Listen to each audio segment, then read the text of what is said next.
Hello friends, welcome to this YouTube channel. Last class में हमने बात की थी how to identify the objects. ठीक है, तो इसके अंदर हमने वर्ब के ऑब्जेक्ट देखे थे, सब्जेक्ट बनने का काम देखा था।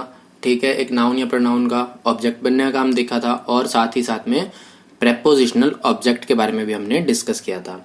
ठीक है, तो कुछ डाउट्स थे कई लोगों के कि भाई प्रेपोजिशनल ऑब्जेक्ट से रिलेटेड डाउट्स हैं, वो समझ में नहीं आए, तो मैं इनका प्रेपोजिशनल ऑब्जेक्ट जो है वो एक अलग से छोटा वीडियो बना देते हैं अपन, जिससे आपको एकदम अच्छे से क्लियर हो जाए। अब प्रेपोजिशनल ऑब्जेक्ट क्या होते हैं, ध्यान से देखो। सबसे पहले प्रेपोजिशन ऑब्जेक्ट से पहले समझो कि प्रेपोजिशन क्या होती है। प्रेपोजिशन देखो, ऐसे कुछ वर्ड्स हैं जो आपने बचपन से सुने हैं। ठीक है, हो सकता है आपको पता भी हो ये प्रेपोजिशंस होते हैं, जैसे इन, ऑन, फॉर, फ्रॉम, ये सब कुछ नॉर्मल से वर्ड्स होते हैं ना। प्रेपोजिशन होते कितने हैं इंग्लिश में, देखो बहुत सारे होते हैं, कोई गिनती नहीं है भाई, जितने मर्जी तुम बना लो। एक सिंगल वर्ड प्रेपोजिशन होती है, फिर कॉम्प्लेक्स प्रेपोजिशन आ जाती है ना। तीन तीन वर्ड्स की प्रेपोजिशन बनती है, जैसे इन एडिशन टू, ये भी एक प्रेपोजिशन है। विद, विदाउट, इन, फॉर, ये क्या है, एक सिंगल वर्ड की प्रेपोजिशन है। तो प्रेपोजिशन भी अलग अलग टाइप्स की होती है, बहुत सारी प्रेपोजिशन होती है। आप जैसे जैसे इंग्लिश पढ़ते रहेंगे, जैसे जैसे सेंटेंसेस पढ़ते रहेंगे, वैसे वैसे आपको नॉलेज होता रहेगा।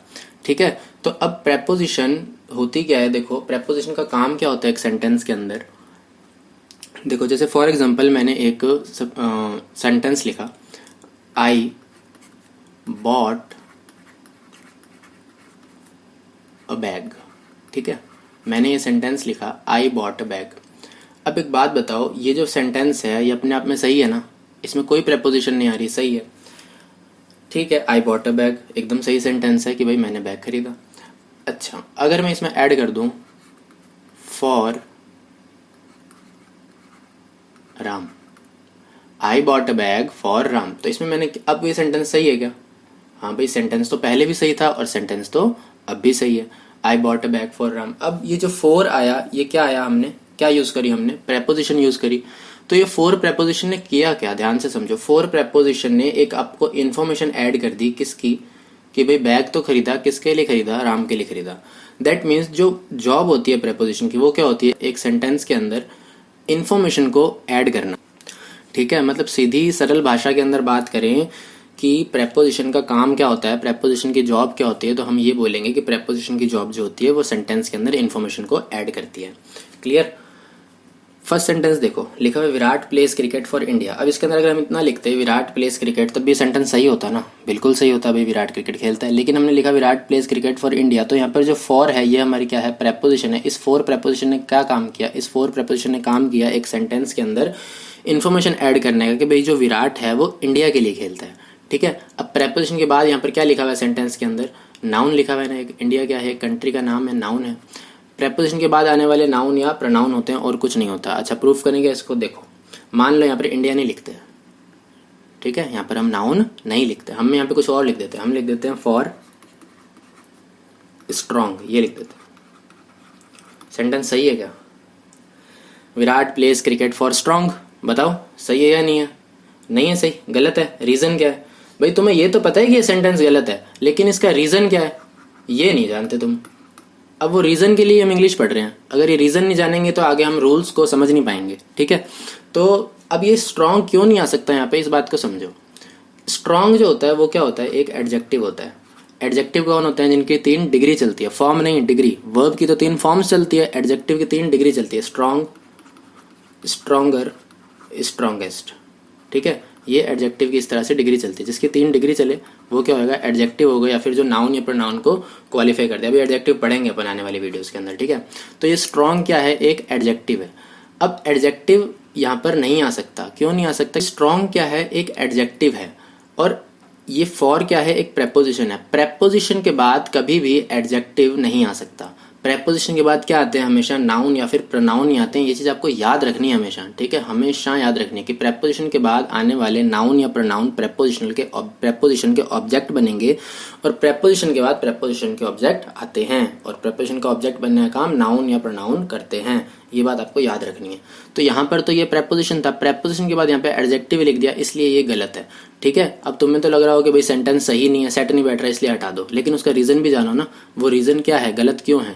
तो Virat place cricket for strong, इसके अंदर स्ट्रॉन्ग हमारा एडजेक्टिव था, इसलिए यहाँ पे नहीं आ सकता। यहाँ पर कोई नाउन लिखो, सही हो जाएगा। जैसे मान लो नाउन लिखते हैं, यहाँ पर एक मान लो नाउन लिखा strength, Virat place cricket for strength, भाई वो स्ट्रेंथ के लिए खेलता है, सही है बिल्कुल। क्यों सही है? क्योंकि स्ट्रेंथ हमारा एक नाउन है, सेंटेंस सही हो गया। समझ गए? स्ट्रेंथ ताकत नाउन है, ठीक है। अब Virat pledge cricket for strength, अब इसके अंदर सेंटेंस सही क्यों हुआ? क्योंकि हमने प्रेपोजिशन के बाद एक नाउन लिख दिया, ठीक है। अब मैं इसके अंदर कुछ और लिख दो, प्रोनाउन लिख दो, फॉर मी, भाई विराट क्रिकेट खेलते हैं मेरे लिए। अनुष्का शर्मा कह रही है Virat pledge cricket for me, सही है सेंटेंस, क्यों नहीं सही है? देखो, फॉर हमारा प्रेपोजिशन, मी क्या हो गया?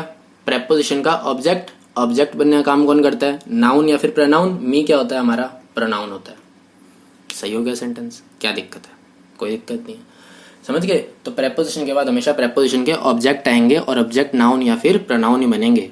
एडजेक्टिव एडवर्ब ऐसा कोई हम पार्ट ऑफ स्पीच नहीं लिख सकते, हमें या तो नाउन लिखना पड़ेगा प्रेपोजिशन के बाद या फिर प्रोनाउन लिखना पड़ेगा, ठीक है। अब सेकंड सेंटेंस देखो, we walked along the beach for 2 miles। अब इसके अंदर सेंटेंस एक्टिव में या पैसिव में? भाई सेंटेंस एक्टिव वॉइस में बी की फॉर्म प्लस V3 तो नहीं आ रही।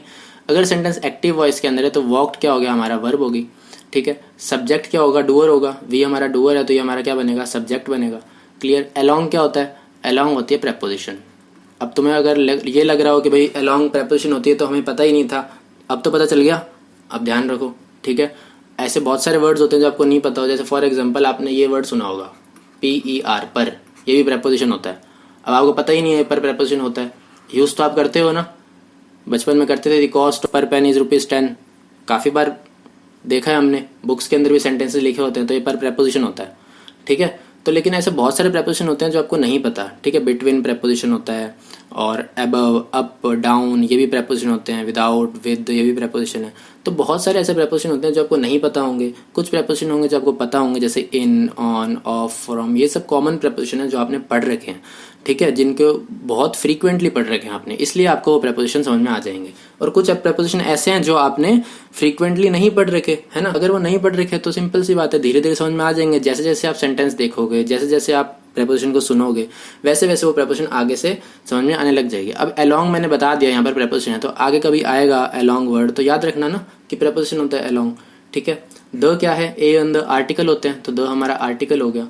प्रेपोजिशन आ गया अलोंग, तो भाई सिंपल सी बात है, प्रेपोजिशन के बाद प्रेपोजिशन के ऑब्जेक्ट तो आएंगे ही आएंगे। तो अलोंग प्रेपोजिशन है, प्रेपोजिशन के बाद क्या आएगा? प्रेपोजिशन का ऑब्जेक्ट आएगा। बीच क्या है? एक प्लेस का नाम है, नाम है तो नाउन। काम किसका कर रहा है? ऑब्जेक्ट बनने का काम कर रहा है। किसका ऑब्जेक्ट बन रहा है? प्रेपोजिशन अलोंग का प्रेपोजिशनल ऑब्जेक्ट बन रहा है। फॉर क्या होता है? फॉर हमारा प्रेपोजिशन होता है, बिल्कुल, ठीक है। फॉर अगर प्रेपोजिशन होता है तो प्रेपोजिशन के बाद क्या आएंगे? प्रेपोजिशन के ऑब्जेक्ट आएंगे। माइल्स क्या है हमारा? नाउन या प्रोनाउन है क्या? टू तो देखो नहीं है नाउन प्रोनाउन, ठीक है। टू क्या होता है? सुन लो, 1 2 3 फर्स्ट सेकंड थर्ड, ये क्या होते हैं? एडजेक्टिव्स होते हैं, ठीक है। इनको न्यूमरल एडजेक्टिव्स बोलते हैं। एडजेक्टिव वाले चैप्टर में समझोगे, 1 2 3 फर्स्ट सेकंड थर्ड, इनको न्यूमरल एडजेक्टिव बोलते हैं। ये 2 पार्ट्स के अंदर होते हैं, ऑर्डिनल्स और कार्डिनल्स।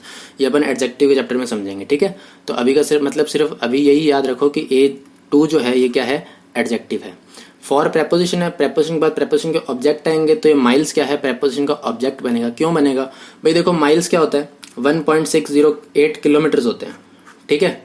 एक डिस्टेंस की यूनिट है, मतलब है क्या? एक यूनिट का नाम है। अगर किसी भी चीज का नाम है तो माइल्स क्या हो जाएगा? हमारा नाउन हो जाएगा। माइल्स हमारा है तो नाउन, काम किसका कर रहा है? ऑब्जेक्ट बनने का काम कर रहा है। किसका ऑब्जेक्ट बनना है? फॉर प्रेपोजिशन का प्रेपोजिशनल ऑब्जेक्ट बन रहा है, ठीक है। समझ में आ गई बात कि भाई प्रेपोजिशन के बाद प्रेपोजिशन ऑब्जेक्ट ही क्यों आते हैं, और कोई चीज यूज क्यों नहीं कर सकते, ठीक है। ना सेंटेंस सही होगा, ना ऐसा कोई रूल है कि प्रेपोजिशन के बाद कोई और वर्ड हम लिख सकते हैं। प्रेपोजिशन के बाद आने वाले नाउन या प्रोनाउन प्रेपोजिशन के ऑब्जेक्ट होंगे, और हर प्रेपोजिशन के बाद उसके ऑब्जेक्ट जरूर लिखे जाएंगे, ठीक है। अभी के लिए आपको इतना याद रखना है। आगे एडवांस लेवल पर हम जैसे जैसे धीरे धीरे बढ़ेंगे तो उस टाइम आपको कुछ और रूल्स दिखने लगेंगे, कुछ और आप चीजें नई नई सीखोगे, तो उसके अंदर हो सकता है आपको कुछ कुछ रूल्स क्लैश करे कि भाई ये वाला रूल तो आपने पहले पढ़ाया था, अब आप ये पढ़ा रहे हो, ठीक है। तो बाद वाली चीजें धीरे धीरे आपकी और ज्यादा सही होती रहेगी, ठीक है। तो अभी जितनी भी आप चीजें देख रहे हैं उसको समझते रहो और थोड़ा पेशेंस रखो। धीरे धीरे अपन लेवल ऊपर लेके जा रहे हैं, ठीक है। और आपको लग भी रहा होगा कि भाई ये नॉर्मल चीज नहीं है, आप धीरे धीरे पढ़ोगे ना इसको, इसके लिए आपको कंसंट्रेशन की जरूरत पड़ेगी, ठीक है। ऐसा नहीं होगा कि विदाउट कंसंट्रेशन आप वीडियो देख लो और समझ में आ जाए। हो सकता है एक वीडियो को आपको 2 बार भी देखना पड़े। नोट्स बना लेना अच्छे तरीके से। नोट्स नहीं बनाओगे तो सिंपल सी बात है, सब कुछ भूल जाओगे, दोबारा वीडियोस देखनी पड़ेगी, दोबारा टाइम वेस्ट होगा। इससे अच्छी बात है कि भाई तुम नोट्स बना लो, ठीक है। अगर पढ़ना चाहते हो सीरियसली नोट्स बनाओ तरीके से, कोई दिक्कत नहीं है। जब भी कोई प्रैक्टिस एक्सरसाइज आएगी तो वो भी करेंगे अपन बीच बीच में, रिवीजन भी करते रहेंगे, सेंटेंस ब्रेकेज के लेकर आएंगे अभी वीडियोस आगे जाकर, ठीक है।